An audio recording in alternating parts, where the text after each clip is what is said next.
దేవుని ప్రియులకు శుభములు. ఈ దినమందు దేవుని వాక్యాన్ని చదువుకుందాము.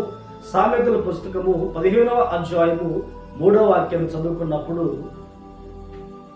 యెహోవా కన్నులు ప్రతి స్థలము మీద ఉండును, చెడ్డవారిని మంచివారిని అవి చూచుచుండును.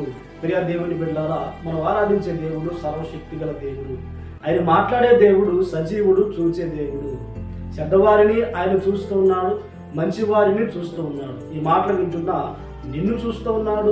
ఆయన చూస్తూ ఉన్నప్పుడు ఆయన ఎందు మనము భయభక్తులు కలిగి కనిపించబడాలి. ఎందుకు అంటే, ఒక దినాన ప్రతి విషయానికి మన ప్రవర్తన అంతటి మీద మనము దేవునికి లెక్క అప్పచెప్పవలసిన వారనే ఉన్నాము. అంతేకాదండి, దేవుడు నీ బాధను చూస్తూ ఉన్నాడు, నీ ఆవేదన చూస్తూ ఉన్నాడు, నీ అవమానాలు చూస్తూ ఉన్నాడు, నీ కష్టాన్ని చూస్తూ ఉన్నాడు, నీ కన్నీళ్లు చూస్తూ ఉన్నాడు. చూసిన దేవుడు నిన్ను దాటిపోక, నిన్ను విడువక, ఎడబాయక వాటన్నిటిలో నిన్ను విడిపించి, నిన్ను ఆశీర్వదించి దేవుడు తన కొరకు నిన్ను ఈ లోకంలో నిలబెట్టును కాక.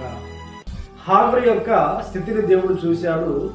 అరణ్య మార్గములో ఆమెను కనుగొని ఆమెను ఓదార్చి బలపరిచి విశ్వాసాన్ని ఇచ్చి ఆదరణకరమైన మాటలు పలికి ఆశీర్వదించి ఉన్నారు.